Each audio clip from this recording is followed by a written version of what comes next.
বন্ধুরা, চলে আসলাম মায়ের রান্না করে। আশা করি আপনারা ভালো আছেন। আলহামদুলিল্লাহ, আমিও ভালো আছি।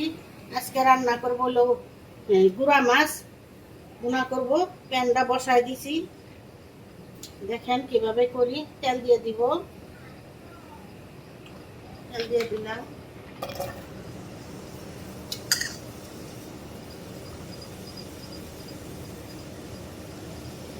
পেঁয়াজ দিয়ে দিলাম, কাঁচামরিচ দিয়ে দিব, মরিচ দিয়ে দিলাম, লবণ দিয়ে দিব। এখন পেঁয়াজটা একটু ভেজে নিব।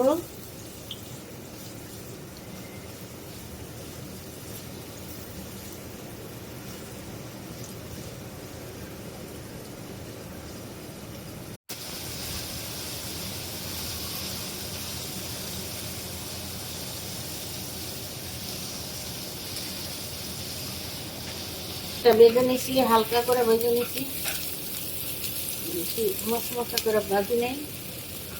আমি একটু পানি দিয়ে দিব কষানোর জন্য।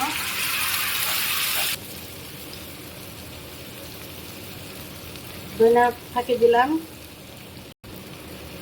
মরিচের ফাঁকি দিব, অল্প একটু আগে চামচটা কম, নিজের ফাঁকি দিয়ে দিব আধা চামচ, দিব না।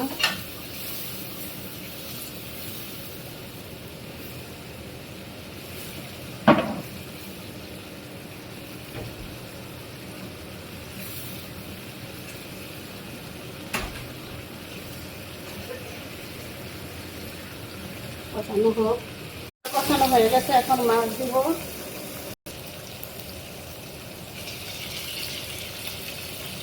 পুরো মাছ দিয়ে দিলাম।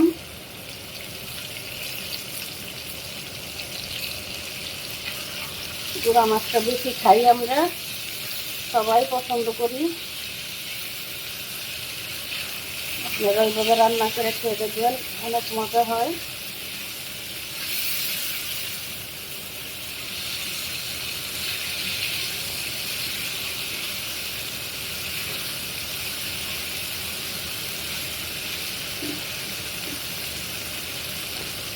কষানো হয়ে গেছে। গুঁড়া মাছ বেশি লাড়াচাড়া করা যায় না, লাড়াচাড়া করলে ভেঙে যায়। আমি দিয়ে দিব,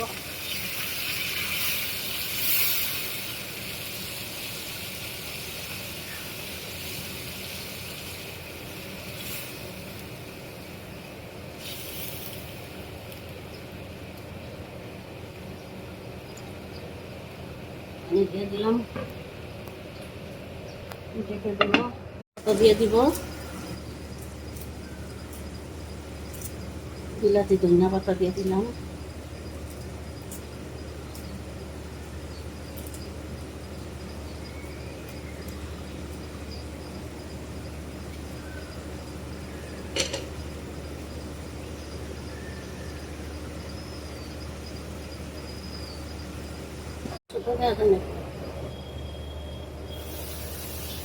আবার কিছুদিন পরে চলে আসলাম, আমার তরকারি হয় নাই, আরো হবে। এখন আর দেখে দিব না, আর দিব না, দেখতে হয়েছে কিনা। আমার পাবদা মাছের তরকারি হয়ে গেছে। এখন চুলা নিভাই দিব, হয়ে গেছে। এখন চুলা নিভাই দিব, চুলা নিভাই দিলাম। দেখুন বন্ধুরা, আমাদের গুঁড়া মাছের তরকারি রান্না শেষ। অনেক কালারটা কত সুন্দর হয়েছে দেখতে পাচ্ছেন। এভাবে রান্না করে খেয়ে দেখবেন, অনেক ভালো লাগে। আমাদের ভিডিওটি যদি আপনাদের ভালো লেগে থাকে অবশ্যই লাইক শেয়ার সাবস্ক্রাইব করবেন। আবারও কোনো নতুন ভিডিও নিয়ে আপনাদের সামনে হাজির হব। ততক্ষণ ভালো থাকুন, সুস্থ থাকুন। আল্লাহ হাফেজ।